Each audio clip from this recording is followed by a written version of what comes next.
ઓળખું છું તને, તું પેલો મારા દીકરાનો મિત્ર સુમિત છે ને? સુમિત, ઓળખું છું તને. કે મારા દીકરા રુદ્રને કે બાપને આમ એકલો મૂકીને જતો રહે છે ને, ગીત સાલો. એ સુમિતિયા, તું કરે તારા મા બાપ સાથે એવું? હે, આ મારો દીકરો રુદ્ર કરે છે. એવું નથી. હવે એવું જ છે, એવું જ છે. એટલે તો દર અઠવાડિયે અમદાવાદનું બાનું કરીને જતો રહે છે બાપથી દૂર. કોઈ બહાનું નથી કાઢતો, મજબૂરીમાં જવું પડે છે. એને કોણે? રુદ્રએ કોમ્પિટિશનમાં ટકી રહેવું હોય ને તો બધું કરવું પડે, સમજ્યા? સતત દોડતી ઘડિયાળના કાંટા સાથે દોડતા રહેવું પડે છે. થાકી જાવ ને તો એ થાકવાનો સમય નથી મળતો, ફરી હારેલો જુસ્સો ભેગો કરી દોડતા રહેવું પડે છે. હા, દોડતા શીખી જાવ એટલે ચાલતા કોને શીખવાડ્યું એ ભૂલી જવાનું નહીં. તમારાથી દૂર જવું એની માટે પણ સહેલું નથી. અમને જેટલી તકલીફ થાય છે ને એને પણ એટલું દુઃખ થાય છે. એટલું દુઃખ થતું હોય ને તો થોડો કાગળ લેવાનો અને એમાં લખી નાખવાનો આખો રેઝિગ્નેશન લેટર, અને ત્યાં કંપનીમાં કહી દેવાનું કાલથી નહીં આવું.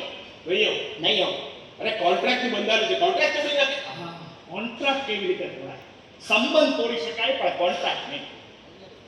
ક્યારેક તો વિચારું છું કે મા બાપે બાળકને જન્મ આપતાની સાથે કોન્ટ્રાક્ટ સાઇન કરાવી લેવો જોઈએ, જેથી દૂર જતા પહેલા બાળક નોટિસ પીરિયડ તો પૂરો કરે. કેમ આમ બોલો છો યાર? એ કાંઈ માટે નથી થતો, ફક્ત મહિના માટે થાય છે. મહિનો એટલે મહિનો એટલે 30 દિવસ. એના માટે. મહિનો એટલે 30 દિવસ એના માટે. મારા માટે મહિનો એટલે 720 કલાક, 43,200 મિનિટ અને 25,92,000 સેકન્ડ.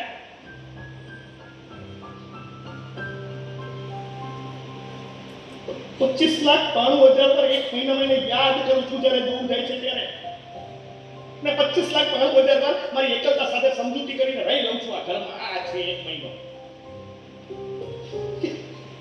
કેટલી વાર કહ્યું હે, પરણી જા મારા બાપ. તું બહાર જાય તો કમસે કમ તારી બૈરી ઘરમાં હોય, એની સાથે બે શબ્દ વાત કરું, પણ ના પરણું જ નથી ભાઈને, માનતો જ નથી. મેં આજે ફરી એની સાથે પરણવાની વાત કરી. આ તો કરું જ ને ભાઈ. બાપ તરીકે હક હોય સુમિત્યા મારો, ને બાપની જવાબદારી પણ હોય દીકરાને પરણાવવાની. તમે તમારી જવાબદારી ઓલરેડી પૂરી કરી ચૂક્યા છો.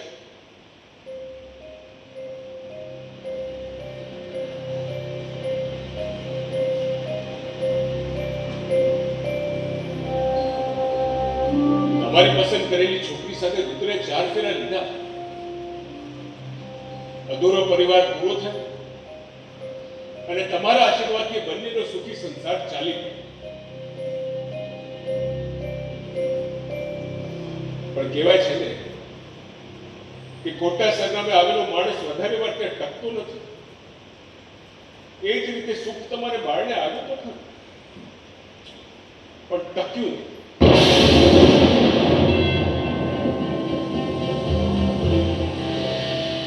ચોમાસાની મજા માણવા માટે નીકળી પડ્યા બંને જણા લોનાવલાની કોટ.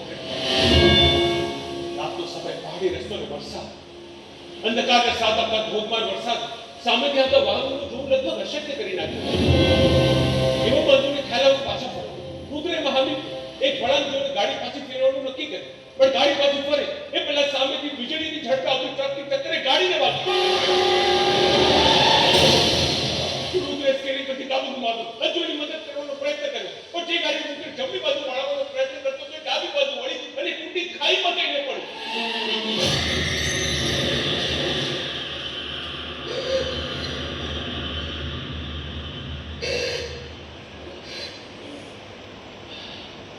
અંતિમ ક્ષણોમાં રુદ્ર તો એ ગાડીમાંથી કૂદવામાં સફળ રહ્યો.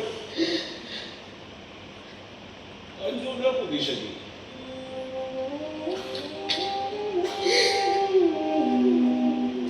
પત્ની મારી ગઈ છે, પત્ની મારી ગઈ છે. ભૂલાઈ જાય છે કે 6 મહિનાથી. આજે મારો દીકરો આવે એટલે પૂછું કે રસોડામાં છે કે પેલી ઓફિસ ગઈ છે. કેમ નથી યાદ રહેતું કે સુમિત નથી યાદ રહેતું? દવા ચાલુ છે. કેજે ને મારા દીકરાને કેજે ને આ ગોડાને બાપ કર્યું, કેજે.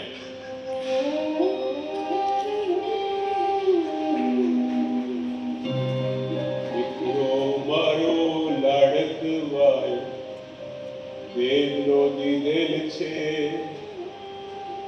વાયરા જરા ધીમા બાજુ એ નીંદમાં પોઢેલ છે, એ નીંદમાં પોઢેલ છે, એ નીંદમાં પોઢેલ છે. ઓ ભાઈ, શું છે પણ 3 નીંદમાં હોટેલ હે રુદ્રા ક્યારે કેટલા વાગ્યાની ફ્લાઇટ છે 1 વાગ્યાની અરે તો 1 વાગે હજી પુણેથી પકડવાની છે ફ્લાઇટ નીકળ ચૂકી જઈશ પછી ખાજે કેબમાં જા જઉં છું પણ જતા પહેલા હું મારી એક શરત છે શું શરત છે ભાઈ તમારે મારી સાથે ડ્રીલ કરવી પડશે મને બધું યાદ છે ડ્રીલ નીકળ યાદ છે? હા યાદ છે. અત્યારે શું કરે અત્યારે જોવાનું પૌવા ખાધા છે એક ઘંટાને ખાધા અત્યારે ઉપમા ખાધો તમે હવે તમારે ડ્રીલ કરવી જ પડશે કરો મારા બાપ કહ્યું ચાલ ચલો સવારે ઉઠીને સૌથી પહેલા ભગવાનનું નામ લેવાનું કરાગ્રે વસતે લક્ષ્મી કરમુંડે સરસ્વતી કર મધ્ય તુ ગોવિંદમ પ્રભાતે કરદર્શન બધું યાદ છે ચાલ નીકળ એ નીકળવાની હજી શરૂ થયો છે શ્લોક બોલી લીધા પછી હા. બેટી સામે દિવાલ પર મોટા અક્ષરમાં લખ્યું છે હોલમાં જાઓ એટલે તમે અહીંયા આવશો હા.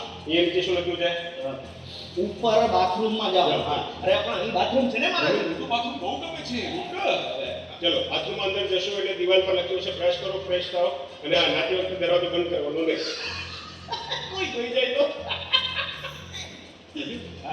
તમારે માસે કોણ આવે છે ઘરમાં